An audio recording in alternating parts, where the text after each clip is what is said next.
I call this meeting to order. Welcome to meeting number 60 of the House of Commons Standing Committee on Transport, Infrastructure and Communities. Pursuant to Standing Order 108-2 and the motion adopted by the committee on Thursday, February 3rd, 2022, the committee is meeting to discuss its study of large port infrastructure expansion projects in Canada. Today's meeting is taking place in hybrid format, pursuant to the House Order of Thursday, June 23rd, 2022. Members can attend in person in the room or remotely using the Zoom application. I wish to inform the committee members that all witnesses have been tested for today's meeting for the benefit of our translators and have passed the sound test. With us today, colleagues, we have from the Canadian Chamber of Commerce, Mr. Robin Guy, Vice President and Deputy Leader, Government Relations. Welcome. From the City of Prince Rupert, we have Mayor Herbert Pond by video conference. Welcome. On a de la part de Trois-Rivières. From the Port of Trois-Rivières, Jacques Paquin, Executive Vice President, appearing by video conference. And from the Shipping Federation of Canada, joining by video conference is Mr. Christopher Hall, President. I'd like to welcome all of you to our committee today and thank you in advance for your testimony. We'll begin with opening remarks, and I turn the floor over to Mr. Guy. You have 5 minutes. The floor is yours. Good morning, and thank you, Mr. Chair, honourable members. It's a pleasure to be appearing again before the Standing Committee, and this time, my first time actually in person. On behalf of the Canadian Chamber of Commerce, I would like to thank you for the opportunity to provide comment on the committee's study on large port infrastructure expansion projects in Canada.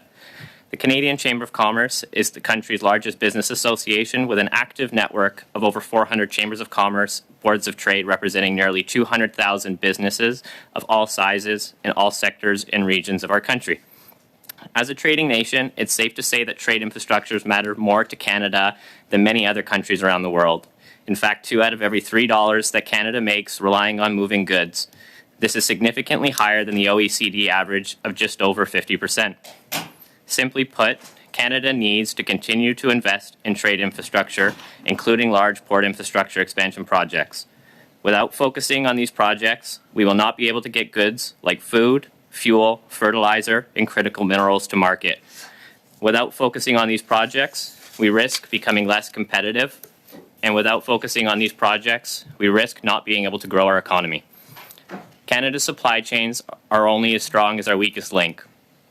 While we are seeing improvements, supply chain issues remain a key obstacle growth for business. According to the most recent Statistics Canada Canadian Survey on Business Conditions, a quarter of business are still identifying supply chain challenges as a key concern and one that they expect to persist further into 2023. As we eagerly await Budget 2023 to be tabled by the Deputy Prime Minister and Minister of Finance later today, the message from the business community is looking to hear is related to economic growth. Enhancing our trade infrastructure is a key ingredient that will support growing our economy. In the time remaining, please allow me to dig into this a little bit further.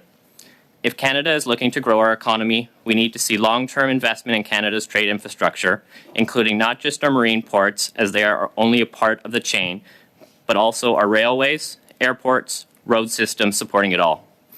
Businesses need to be able to get their goods to market efficiently and reliably.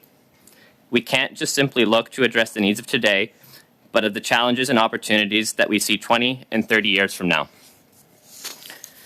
There is a need for funding projects to support redundancy and critical infrastructure to reduce risk of critical failures to supply chains.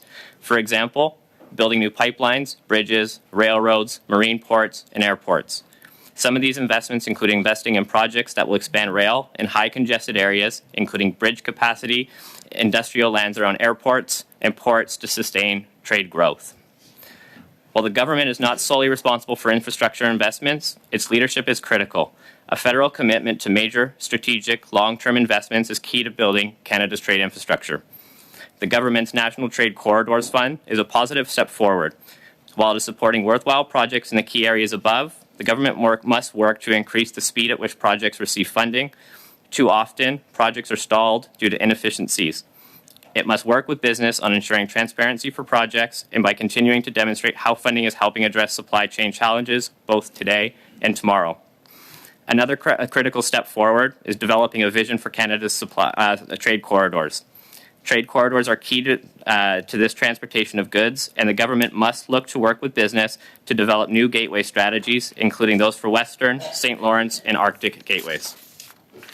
Each corridor strategy would lay out how government would work with the provinces, the private sector, communities, and Indigenous peoples to identify capacity challenges facing our corridor transportation system and develop a pipeline of actionable solutions. Lastly, we need government to commit to accelerating its regulatory modernization agenda. Regulatory effectiveness is integral to a competitive environment and requires regulating smarter to attract new economic opportunities to Canada. Regulatory uncertainty and changing expectations in the regulatory process are a poison pill to those looking to invest billions of dollars developing new pipelines, new mines, and other large-scale nation-building infrastructure projects. We need predictable timelines to encourage capital investment. It can't take a decade to approve infrastructure projects. In this sense, streamlining the regulatory process and adapting strict timelines for approving major infrastructure projects is essential and long overdue. Thank you again for the opportunity to address the committee. I look forward to your questions. Thank you very much.